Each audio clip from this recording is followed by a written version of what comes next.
Good afternoon, ladies and gentlemen, and welcome inside the latest edition of Across the Cavs. It is playoff time. It's finally here. Not much happening in Cavs history on this day in history. 26 years ago, Allen Iverson in his first season dropped 50 in Cleveland, but the Cavs win by 7. Sixers fell to 20 and 50, I believe 21 and 57 with that defeat, while the Cavs improved to 40 and 37. No one on the Cavs had more than 25. We got a Bobby Sura double-double, classic name from Cavs lore. And then Ron Harper Jr. turning 23. Happy birthday to the son of one of the greatest Cavs of all time. Still don't understand why he was traded for an Italian man named Danny Ferry.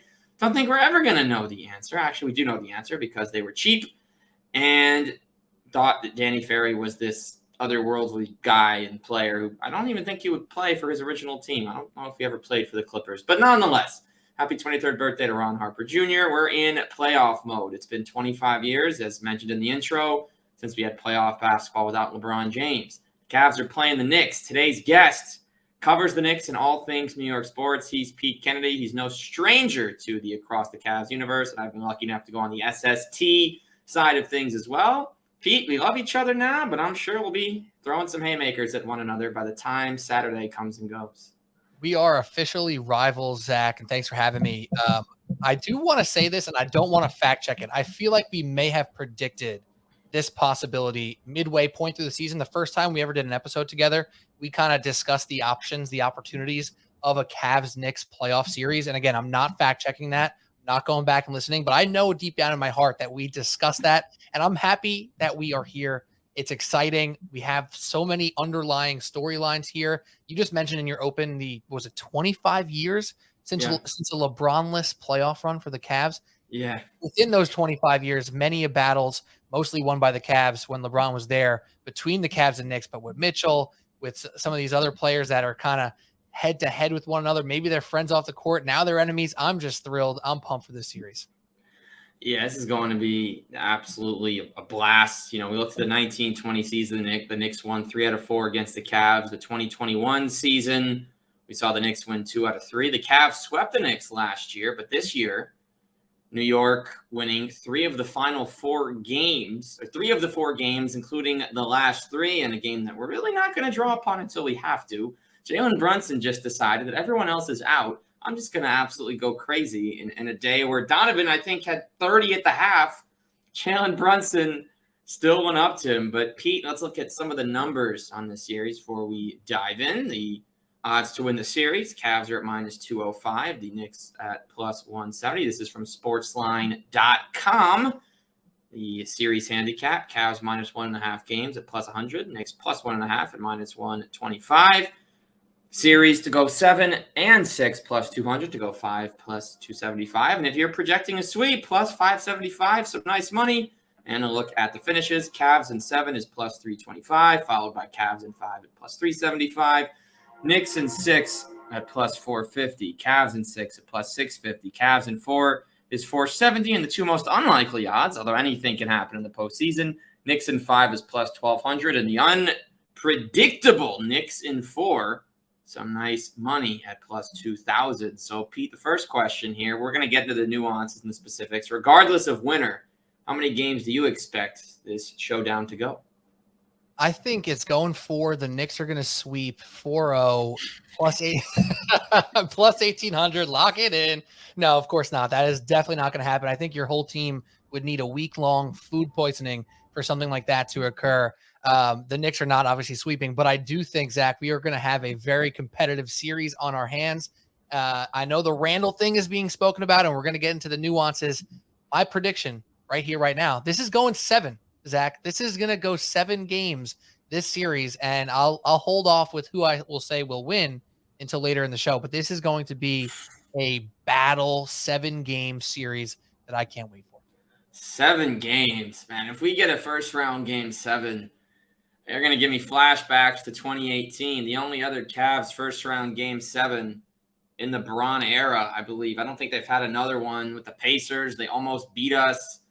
The Cavs had some late-season struggles that actually led them into that Pacers series. And, oh, boy. All right. I don't expect it to go 7. And if the Knicks did sweep plus 2,000, you get turned a little 20 buckaroos into a nice little $2,000 with that. So if there's some crazy people out there, obviously anyone that lives in New York they're just throwing that money around. But now that they can, but I'm going to say 6. I'm going to say 6. I think this is the type of series where home court is something, but not everything. As loud as the Garden gets, we learned when they played the Hawks that it doesn't lead to wins.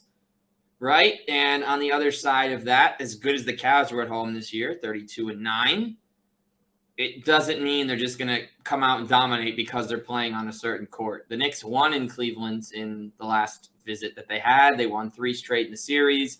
They're plus 15 in wins in the all-time head-to-head. But we look at things, and it just feels like it won't go 7 because each team will lose at home. And I think the series ends at the Garden, game 6. Now, who's going to win? We can go back and forth. But I think we got to start with here, Pete, is the point guard battle because everyone expected Darius Garland to repeat as an all-star this year. He did not. He didn't get worse. He obviously took a back seat to Donovan Mitchell. While the Knicks signed Rick Brunson's son, Jalen, who turned out to be possibly, arguably, and it's hard for me to even win this argument, on the other end, better than Darius Garland. Which is really tough. And I like that you kind of mentioned that Darius Garland didn't get worse from last year. He's been the forgotten son of this NBA season. I think he had a lot of momentum last year as that team overachieved. And then obviously the injuries really kind of slowed you guys down towards the end there. And, it was a fault of nobody that Garland was kind of on an island offensively last year to do everything himself. 21 and 8 this year, even with the usage of Donovan Mitchell next to him, is super impressive. And he doesn't get talked about. Everyone likes to have these conversations. Who's the most underrated? Who's the least appreciated? Yada, yada, yada. His name doesn't even get mentioned in that category enough because Donovan Mitchell takes so much shine, as do the twin towers of Mobley and Jarrett Allen. That foursome is elite. And I mentioned on my podcast last week just how that foursome is the strength of the team and the thing that separates them from the Knicks. However, the thing that helps the Knicks, perhaps, and we'll get more into it, is the bench. On the Darius Garland front, what I really want to look at here is who is guarding who in this series, because Brunson holds up fine. He's not a wonderful defender, but he's a fine defender. Quickley has been a really nice defender this year. Some would say way better than expected. I would say that. RJ Barrett can guard twos. Quentin Grimes can do it. Josh Hart can do it. But who's going to take the bulk of the minutes on Mitchell? And does that leave a weakness on Darius Garland? I think that's ultra important here because Garland can cook. And if your main focus is saying, oh, we can't let Mitchell score 35, 40 points in a game, you better be careful because you might see Darius Garland throw up some 28 and 8 games right on top of your face, right? So it's a really delicate balance here as far as this Cavs offensive firepower from a Knicks perspective of who's guarding who. If you sell out Donovan Mitchell, Garland is more than capable to take advantage and really put you out. So he doesn't get enough love. I love Darius Garland. He's one of my favorite players to watch in this game. The calmness that he has when he handles the ball, gets to his spots, makes his teammates better, the whole 9. He's one of those guys who flies under the radar. No one will say he's the X factor of this series because everyone's going to point to Mitchell and Brunson and Randle and maybe even Quickley as that spark plug guy for the Knicks over Garland. But he is the person who, yeah, you're just going to chalk up 20 and 8. That's fine. If he has 2 games where he goes for 30, he hits a couple extra shots, they are not going to be beatable for this Knicks team. Yeah, and on the other side of that coin, we look at how are we going to match up. So the important thing for the Cavs, Isaac Okoro got hurt against Houston the very next game after hitting the game-winning 3 in Brooklyn. So he's only played 9 minutes since making that shot. He missed the last 6, should be back with this whole week of rest.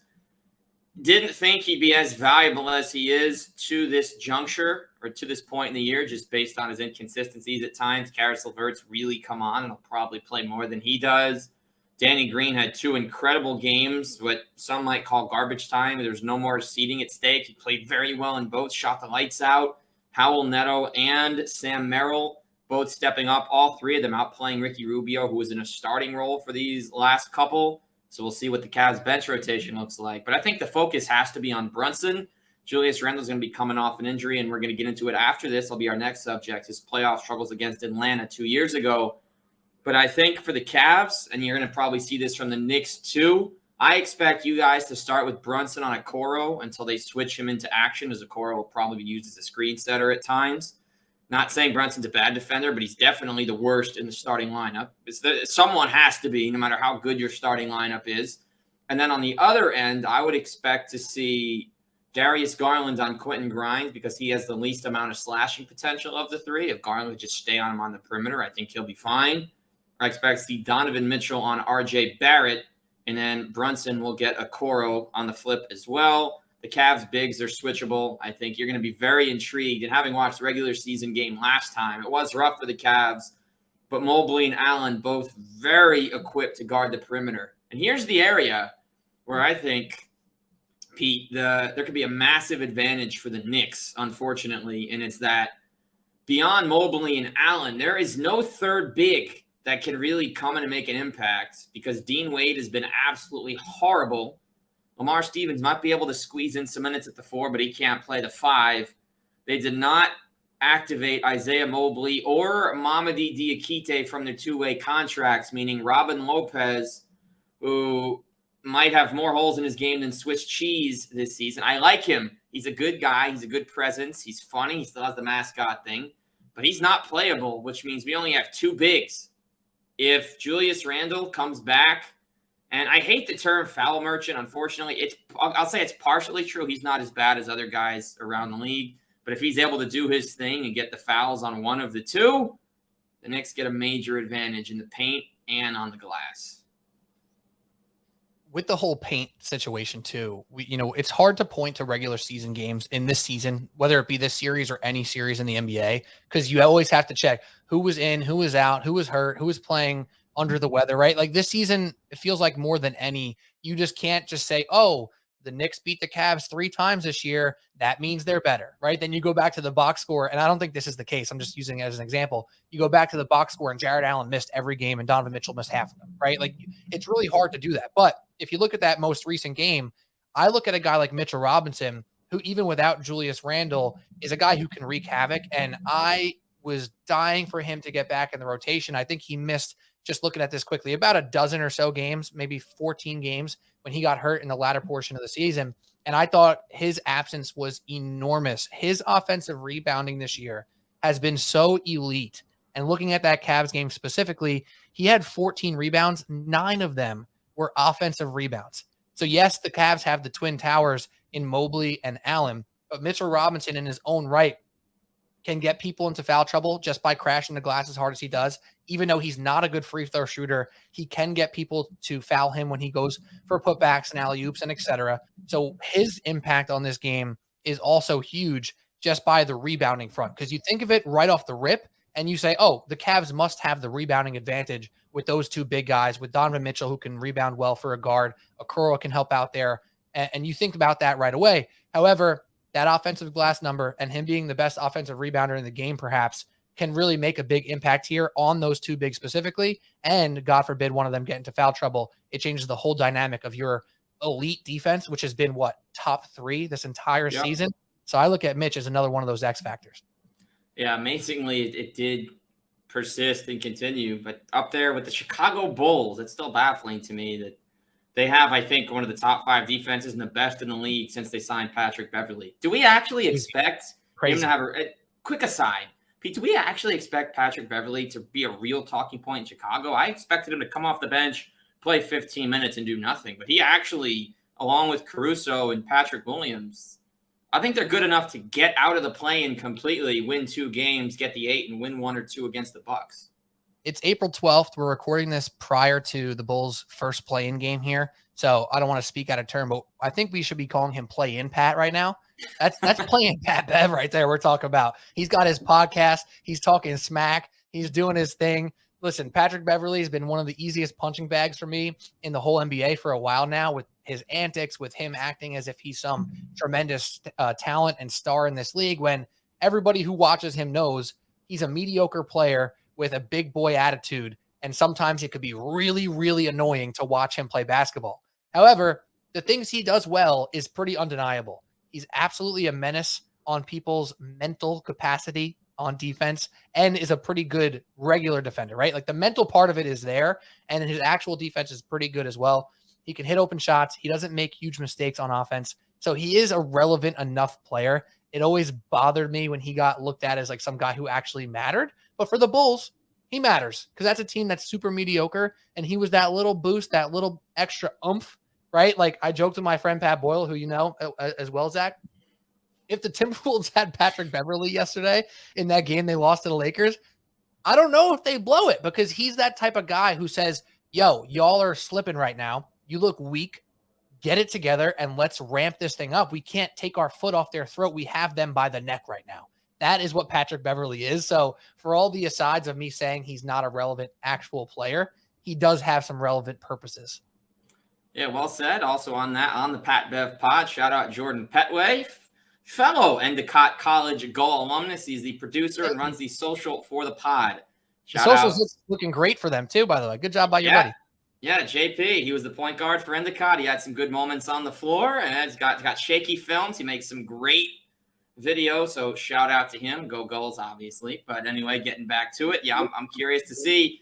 I want to see a 2.0 on the video side. I just want to see Pat Bev get up in Miami and do the Dwayne Wade scores table thing, which he made doing it in Miami. First clear Toronto, and then Toronto can blow it up, and both of us might be able to reap the benefits of that.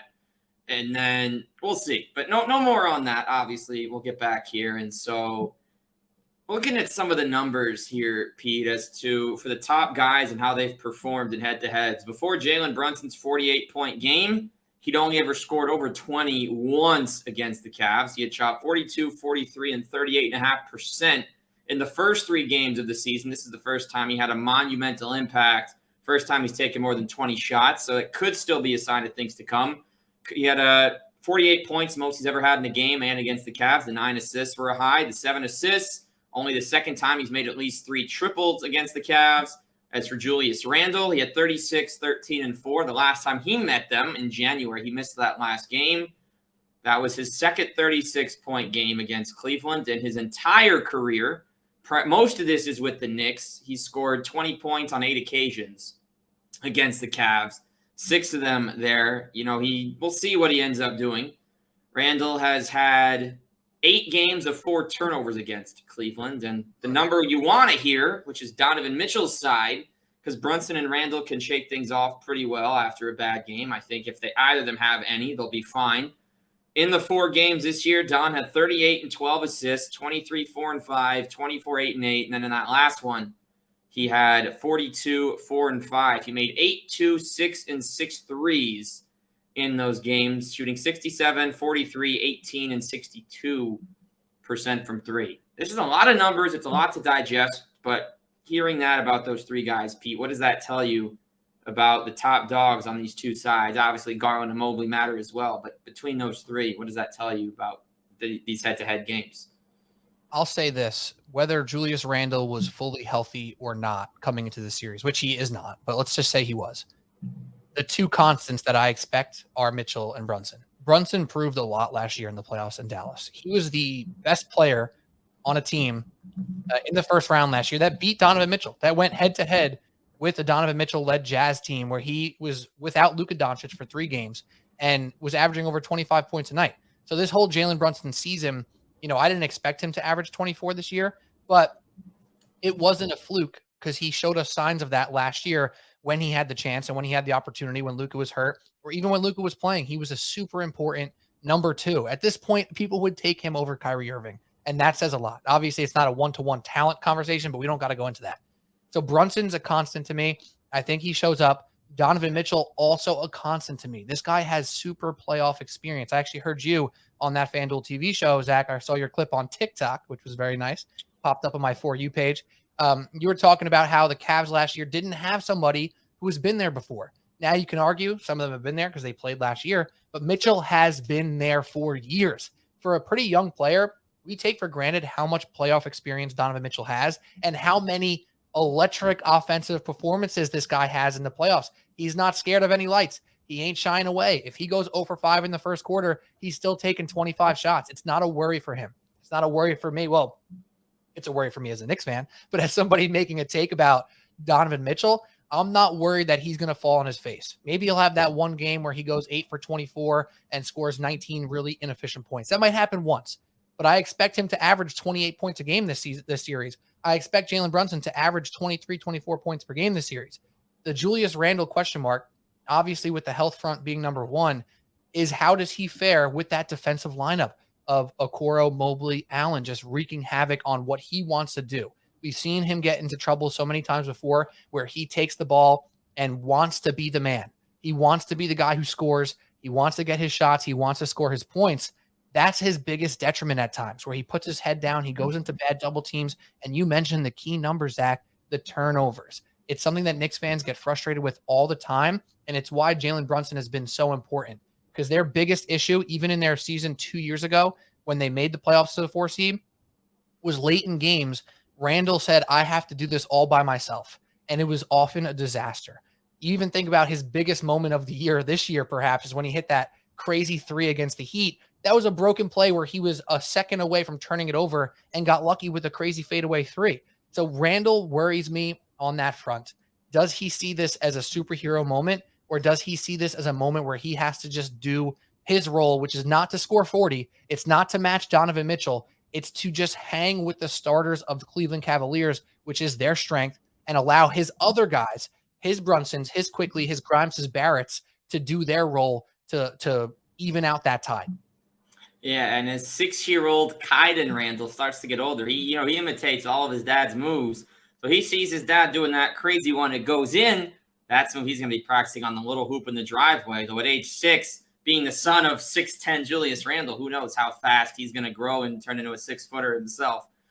But in actuality, that's a great point. Randle has some great moments on the floor, and sometimes he looks like he's somebody that doesn't realize that he's as good as he's been. When he was on the Pelicans right before the Knicks, he earned the payday that he initially got. There's no question. But going to the Pelicans had some question marks, because that last year with the Lakers was the first time in his NBA career he was not a full-time starter. That is when he started to back up Brook Lopez. He was running backup 5 for a bit. He goes to New Orleans, who I believe still had the AD Cousins thing going at that time. I don't know for sure if my years might be off. They may have had Nikola Mirotic too. I don't remember the year exactly. But I know Randle wasn't starting the whole time. He had to come off the bench. He played well, did enough to parlay that into a starting role again with the Knicks. By the second year, he was tired of the negativity, and it seems like year 4 with the Knicks is the same as year 2. The odd year is not good, so he's kind of like a San Francisco Giants thing here, where he's good in the even years in a given time frame. But we talk about Randle and what he can do. We talk about Brunson. Here's what's, I think, going to be a big thing, and it's going to be the bench. And my question for you here, Pete, it's pretty clear that Hart, Quickley, and Hartenstein have established roles off the bench. Obviously, Obi Toppin does as well in a limited capacity. However, could you see a situation where the Knicks decide that they're going to play Brunson and Randle for the entirety of the first quarter, as they have at times? They're going to get their 12 minutes. And then maybe instead of going to Obi, they go smaller. Obviously, it's going to depend on the cross, and just kind of put Hart at the 4, because I feel like there should be no role for McBride in the postseason. He's not been good from what I've seen. And then do you think, secondly, and I'll talk about the Cavs bench after, is there any chance of Fournier and Rose rejoining the rotation as kind of a deke out to what the Cavs may be planning for? There's almost no chance that Rose enters the rotation. And it saddens me to say, because I think Knicks fans have grown like such a love for Derrick Rose, and what he did 2 years ago was like the main reason outside of Randle that they were actually a good team. Now he's not in the rotation at all. Fournier has a chance to be in the rotation for, spot minutes if someone gets into foul trouble. Say Brunson's hand acts up and he's got to sit for a little while. Fournier could get a burn. And the one thing I do like about Fournier is when he comes in for 8 minutes in a game, he could hit 2 threes, right? Like, so you have that variable with Fournier that he might do something. He might also do absolutely nothing. But I don't really look at him as much of an option there. As far as the bench is concerned, the one benefit of Brunson and Randle being banged up in these final few weeks is that Quickley, Grimes, and Toppin have had this ability to play really freely without the worry of getting benched and not coming in for the rest of the game. Quickly's past that, obviously, but those 3 guys had these performances where there was a game they all scored 30 plus and won in a huge game that the Knicks really needed, right? So that ability to be multiple is the Knicks' ticket to beating the Cavs. Like I said before, Randle doesn't have to outshine Donovan Mitchell head to head. Brunson doesn't have to outshine Mitchell or Garland head to head. They have to hang. They have to be nearby to your starting lineup. Because Grimes, you mentioned him before, that Garland might be the one who guards him. That's one where I look at as a Knicks fan and say, that's an opportunity for Grimes to actually slash and play make, because that's his most underrated part of his game. He actually likes pumping and going and getting into the lane and making nice dump offs. He makes some really incredible passes. I think their only chance to win is to have Quickley go off for 20 plus like 2 or 3 times in this series, and to see Grimes and Toppin hit a handful of good threes, and for Grimes to be that secondary, tertiary playmaker. RJ Barrett gets lost in this conversation as not being a bench guy, not being the key number 1 or number 2 starter, but Quickley and Grimes and a little bit of Toppin, if they show up and they do those things when they get out in transition and hit big shots, that's their only ticket. I don't think Randle and Brunson win this series by themselves. It's not how the Knicks made it this far, even though that's what the numbers tell you. It's always been which game is Quickley showing up, which game is Grimes showing up. And that 50 combined from Brunson and Randle is nice, but without the Grimes show up, without the Quickley show up, they're not winning as many games as they did this year. So I look at that bench as an absolute strength, and calling it the bench is a little bit convoluted at this point, especially if Randle's out to start the series. Grimes and Quickley might be in the starting lineup. Hart's another guy who he's not going to score 25 points in this series. Most likely, he has a chance, sure, but his thing is more like 10, and 5, right? That's more of a Josh Hart game, if you will, getting into passing lanes, getting out in transition. But Brunson and Randle aren't huge transition threats. Quickley, Toppin, Grimes, those are the guys who make the splash plays, make the momentum plays, who really lift the rest of the team. Yeah, definitely hard to call it a bench when you're looking at the minute splits. Quickley can kind of be that super sub who I doubt with the Knicks roster this time versus last time that we see a mid-series lineup change, although you never know. Obviously, Mitchell Robinson is going to be more important now than he was. Well, I don't know. He was out, correct, in 21, so it was Noel starting at center? Yeah, he got banged up for a portion of that. It was a lot of Nerlens Noel not catching good passes inside the paint. Yeah, he's not a scorer, but I think on the Cavs side of things, you talk about the Knicks side, they can all come in and play as needed, freely or not. Caris LaVert, as of March 10th, just totally flipped the switch. He was in double digits in all but one game out of the final 12 he appeared in. He went for 20 on 2 occasions, 2 of 12 times this year. LaVert had scoreless games. LaVert was in single digits on 26 occasions. There were 45 and 29 of the games he played. He was around for most of the year. He had some incredible moments, and he's had some absolute duds. That 40-point game against Boston might have been the biggest fluke of the year, and he went for 41, 4, and 7. Lost the starting role pretty quickly. He started 30 games in total. We didn't have a 6th man. As you also may note, my last time on with the morning after, shout out Ben Stevens and co over there. Great production. Really enjoyed talking about the Cavs and spreading some Cleveland propaganda. You know how it is. They didn't have a bench rotation set. Dean Wade was horrible. Lamar Stevens was kind of just sneaking in. And then they had that game against Boston the same night. Lamar Stevens didn't play for 3 quarters, played the entire 4th and overtime, 8 and 8 in that stretch with 6 offensive rebounds. We've seen Jetty Osman when he plays 20 minutes, the Cavs are 29 and 14. That doesn't happen enough. I know the other side of that, they're still a winning team when he doesn't, but he absolutely should be playing more. They still haven't figured that out. LaVert's come in and understood he doesn't need to shoot that much, just be a secondary playmaker when one of Donovan or Darius are out. And he's the one that made the pass to Okoro in the Brooklyn game. That's an incredible win when, honestly, you look at everyone that plays, he's the last guy you expect to make a big shot. He has before, but you have to go back a couple of seasons to when he really made a big shot in the last minutes of a game. He did have a game-winning layup, and it might have even been his debut against the Pacers back when there were no fans a few seasons back. But he hit that 3, so it's the next man up, right? Rubio has been horrible. Who's going to come in and replace him? They figured out LaVert. Jetty Osman should be in. I don't really know who else. I have no idea. That's definitely a question mark. The Knicks, whether or not the Knicks win the series, they have their rotation for the season pretty set. We do not. Every starter save for Okoro, will be playing 38-plus minutes, I believe, unless the game is a blowout at some point and they can trust. Because Rubio, and I'll let you jump in a second. Remember Rubio at the Garden last year? That guy's not nowhere to be found. Mm-hmm. He did not have any game where his shooting was insane. His turnovers are up. His timing is off. He'll still make some occasional shots, but it's clear post-ACL that he's not the same player. So I honestly not sure if it's going to be Neto, if Rubio still gets it, to Sam Merrill, who did sign a guaranteed contract, come in and play. I am worried about guards. Should Mitchell's hand act up, or should something happen to Garland? He's gotten poked in the eye over 10, 12 times on the season. So I am worried about our depth at times. Starting lineup, take the Cavs over any team in the East except for maybe Boston. But other than that, starters got to lock in and play well. And you know what?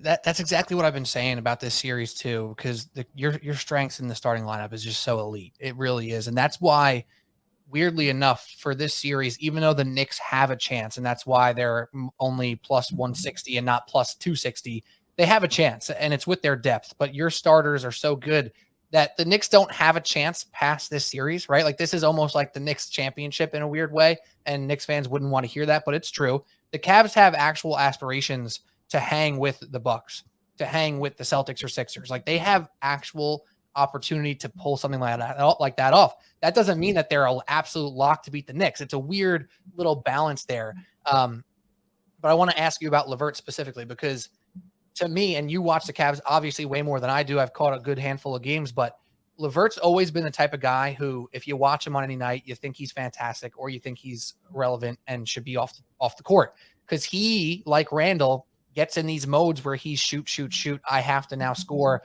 I'm on the court. I'm getting my shots up. You alluded to it a little bit more. I want you to dive deeper into that. Do you actually trust him now? If you had to predict into this series, do you trust him to be superhero wannabe LaVert, or do you expect him to be true basketball player with IQ LaVert that he's shown at times, but never with true consistency? Yeah, so today I trust him. But on March 8th, if you go back, I'm going to at myself. I tweeted on March 8th, this was my ideal bench rotation for the Cavs. This was coming off the Boston game.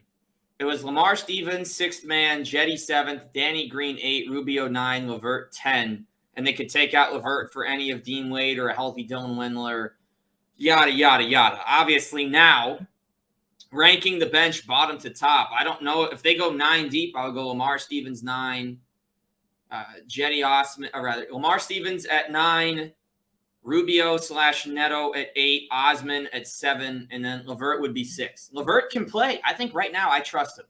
And it's kind of funny because I was one of the many people harping on trade him after last season.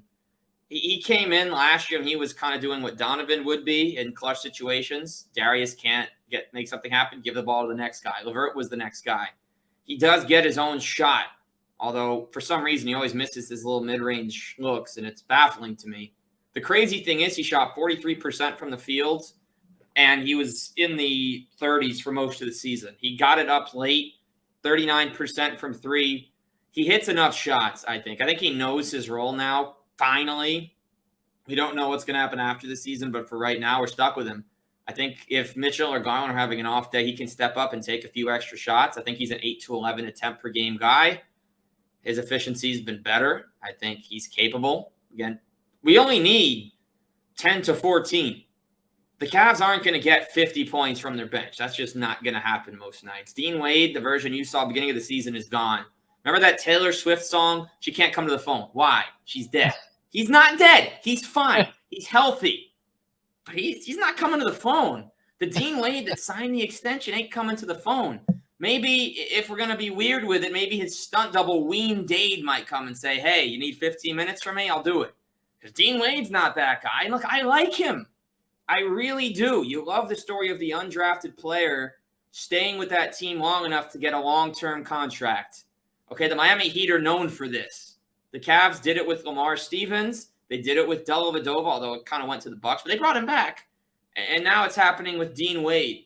So I want it to work. I don't think it will. It doesn't mean he's gone after the season, but I don't trust him coming into the game. So who else does come in other than Caris, right? So if a starter goes down or starter's playing bad, I guess we're going to have to see. But the name I'd love to see get minutes. I've been preaching this since he got here. John Michael's been doing play-by-play for the Cavs for the last 4 years on TV, the previous 8 on radio. He said on the pod, they signed him for a reason. It's not just to sit around. That's why they threw him into that Sixers game where they were down 30, almost came all the way back and lost right before the break. Danny's won 3 titles with 3 teams. He was with the Sixers for some big ones on top of that. He's been around the league, and I think he's good enough. I think we have him here for a reason. I'd love him. Honestly, I can't say this because Isaac Okoro has been really solid at times. I wish he could start almost in a way, just because he gives you 5 minutes in the first, 5 minutes in the third, and he still makes his shots. He's just moving slow. If you can get Danny Green in the rotation with Caris and Jetty, maybe one other guy, I think you're fine. Give him a chance. These last 2 games showed that, and you saw Udonis in game 82. It might have been game 82. It might have meant absolutely nothing. These old guys on the bench are still here for a reason, and it's not just so they can scream at the young guys to bring them more water and Gatorade. They can still play. Udonis, 24 and 5 after sitting most of the last 3 years. Okay, he also played well in Dwayne Wade's last game. I'll give him that. They needed Haslam in game 83. They keep showing him on Bleacher and House of Highlights, but they're not putting him in the game. If they struggle, I don't see what you have to lose throwing him in for 2 minutes. You have nothing to lose. Run a slow set, so take 24 seconds. If they double move the ball, he has a nice 3-pointer now because he sure as hell ain't getting to the rim except for that one weird alley-oop dunk where he stole Vince Carter's talent like a Monstar from wherever he was announcing. He's done games in Orlando. But honestly, you bring in these old vets for a reason. The Cavs don't have many. They let Kevin Love go. He went to Miami where he only played 3 minutes last night. Interesting. Not that he should have been out there, but I would have put him out there ahead of some of the other guys they put in while they were struggling. But he's the vet. He's the only old guy. Everyone else is young, except for Robin Lopez. And Robin Lopez still looks like he's 22. So I want Danny to get a chance. And if he does, I think we could be singing a different song when we come together after a team's won 2 games. Yeah, Danny Green's that type of guy who, if he gets on the court, I'm saying, all right, let's get him on a switch. He can't hang with Brunson. He can't hang with Barrett. He can't hang with whoever is guarding him if they can have any driving ability because of that lateral ability that he's kind of lost a little bit. But then as soon as he gets the ball open in the corner or at top of the break, I'm like, oh no, because he can still hit shots. I mean, I didn't see, he only played 8 games for the Cavs this year, but he shot 44% from 3. He clearly can still shoot the ball. So it's one of those mixed bags. It's kind of like Fournier. Right? If Fournier comes in the game for 8 minutes, you're not expecting anything. But if he takes a shot, you're like, that might go in, right? Like that is what Danny Green could be for you guys. And that could be extremely huge. And it might only be one segment of one game out of 6 or 7. That might be all it is, but it is somebody that they should consider calling his card at some point. The last thing on the LaVert front, just to get it off my chest, it's like you need him, but you don't want him to know he's needed. Does that make sense? Because if he feels like he's needed to do a lot, that's when it can get weird for LaVert. And we had the luxury of being in the tri-state, watching him in Brooklyn for so many years. There were games where it's like, oh my God, this dude is back. He got that crazy. It was like wasn't it a sickness? He was sick. Yeah, he had a tumor, and then they traded him to Indy. They found it was either a tumor or cancer in one of his kidneys. Yeah. So it was really scary. And then when he made it back, it's like amazing story. And then once he kind of passed through that, it's like, no, this guy's fully back, nothing to worry about. Then it's more reasonable to be frustrated with the guy.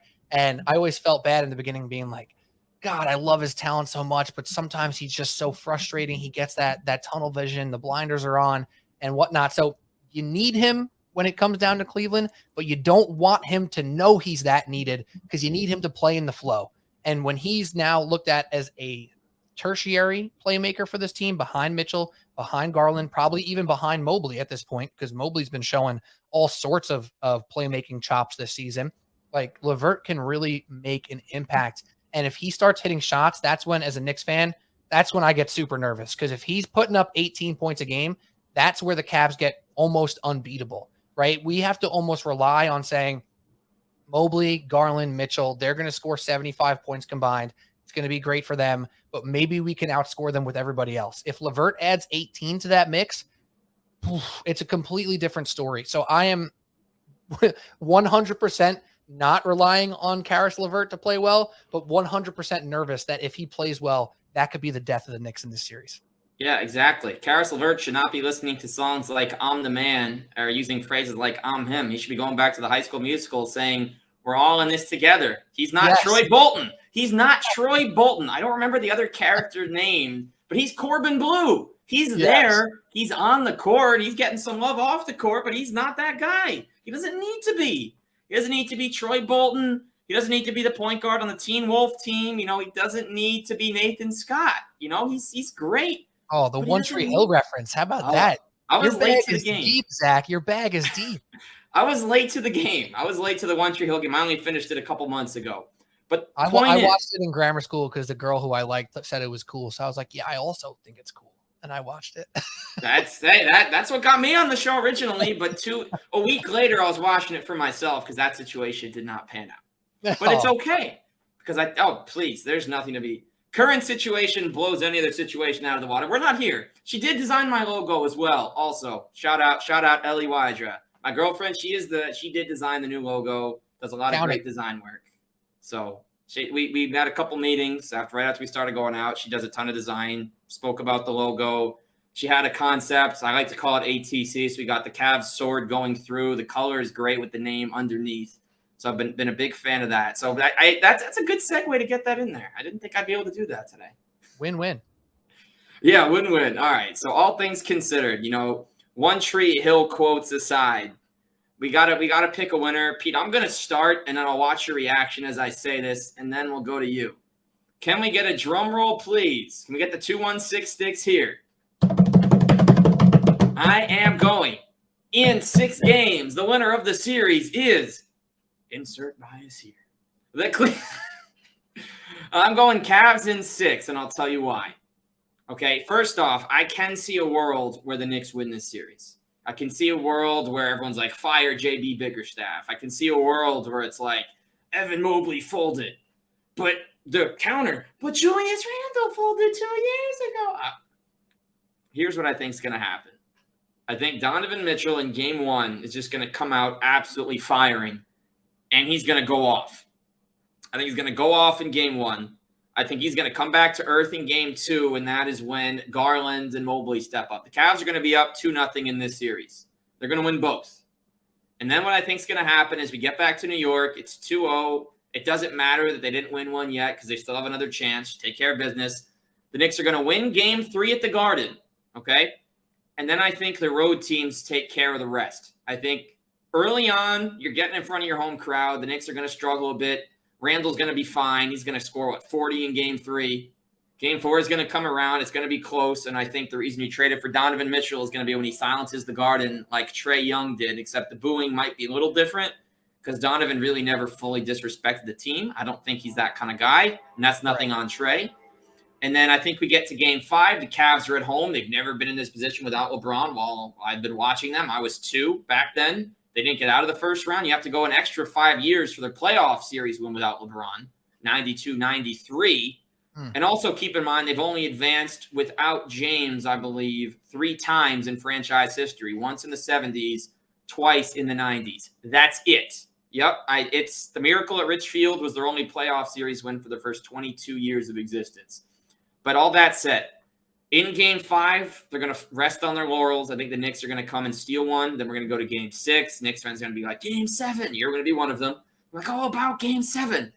But I think Don is going to come back. He's had so many playoff duds with the Jazz. Not him himself, but the team he was on. So it almost looks like he's part of the problem. Like when he dropped 57 in that game against Denver in the bubble and they lost. What a game. Jamal. Yeah, what a game. I remember that. I think it was an afternoon game.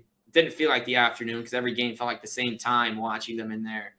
But I think he's going to have his signature moment, his maestro, his Beethoven, his Lucas Scott, 10 minutes in the championship game, hitting that big shot. No spoilers, though. You don't know what year I'm talking about. They played for a couple. And at the end of the day, it's going to be Cavs in 6. The Knicks should have no reason to hang their heads with that result. Obviously, we're going to get together after 2 games are won by a team for the midpoint. But I think that's how it's going to go. The Knicks should still be proud of that result, but I'm sure you're going to have a flip for the Game 7 winner. You don't know me, Zach. You don't know where I'm going with this pick. All right. Let me just say this. A lot of people here in New York, and when I spend time over at WFAN, hosts and fans alike, trying to discover what's a true success story from this Knicks postseason run. Some people say that it's win in the first round or bust, no matter the result. If they do not beat the Cavs, this season was a failure. I am not that guy. I'm a little bit more nuanced than that. I like to think I'm not biased like that either. If the Knicks don't go 6 games, that is something I will say is not a success. If they lose in 5, a gentleman's sweep where they're even in a couple games, but they lose in 5, I'm going to be upset. I will. If your scenario plays out where they lose in 6, that to me is right at the threshold of success. They're not supposed to beat the Cavs. The Cavs are minus 200. The Knicks are plus 160 something, 170, whatever it may be. That's properly rated. Vegas got this one right. That's how this series should be looked at. However, I think this series is going 7. I mentioned that in the open.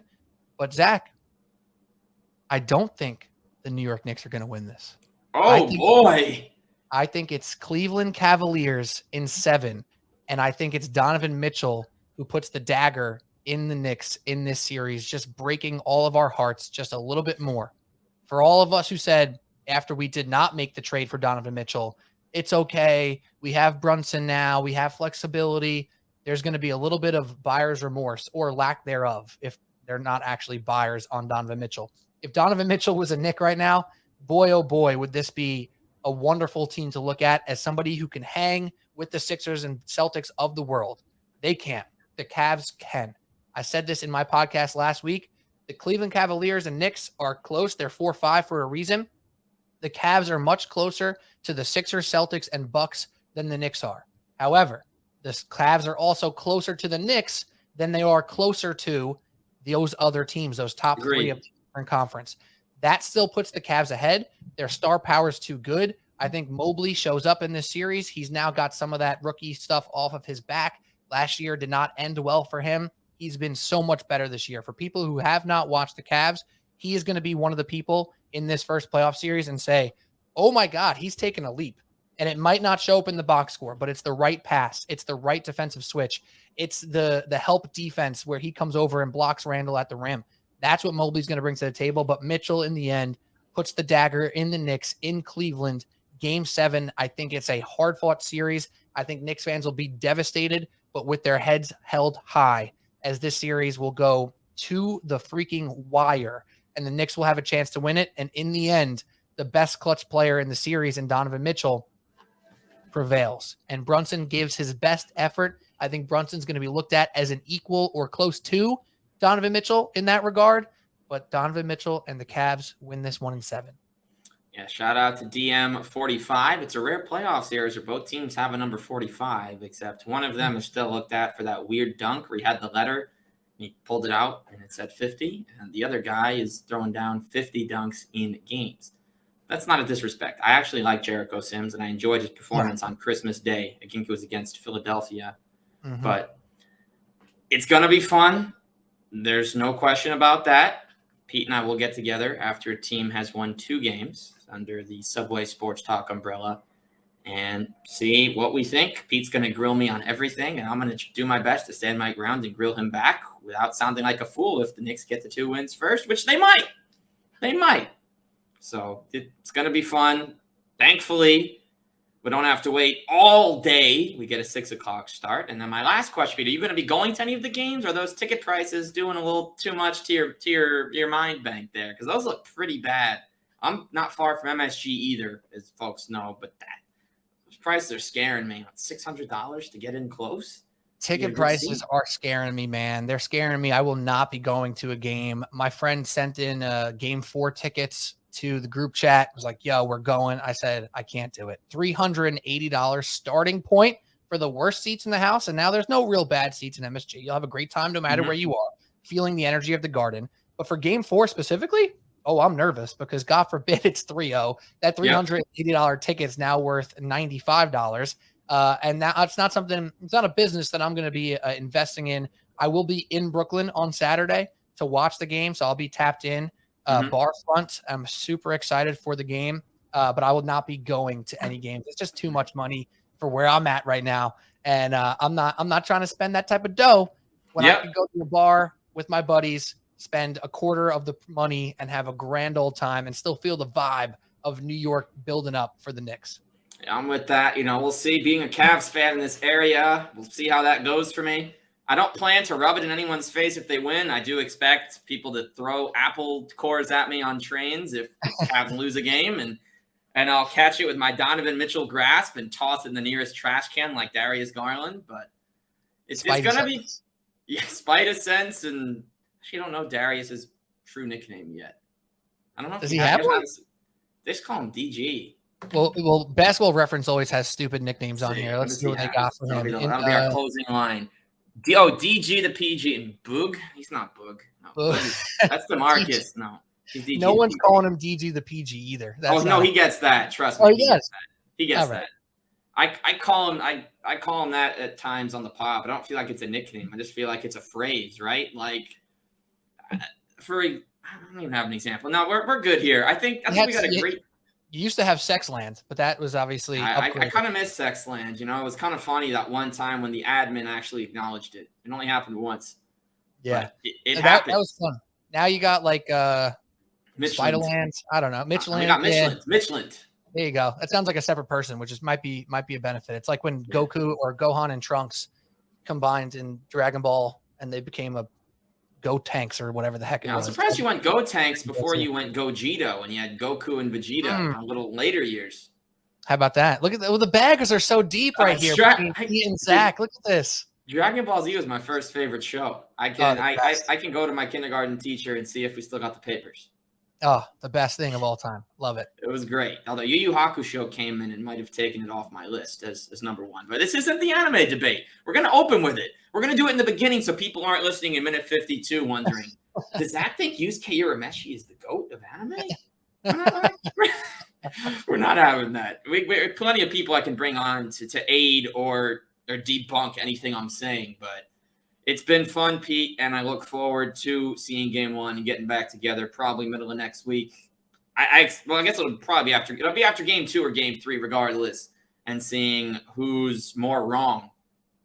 Could be me. It could very well be me, but if it's not, in reality, we're kind of on the same page, honestly. Yeah, we're on the same page. Yes, I hope that the series goes differently than what we're both saying. I think though, however, like if the series goes almost game for game, what we're predicting, this can still go both ways. That's the beauty of this series and why I do think it's going to be that close. Because this is not going to be I don't think this is a gentleman's sweep by the Cavs. I don't think it is. And that's a great thing for this basketball season. This has the ability to be the best series of the first round. So I'm thrilled.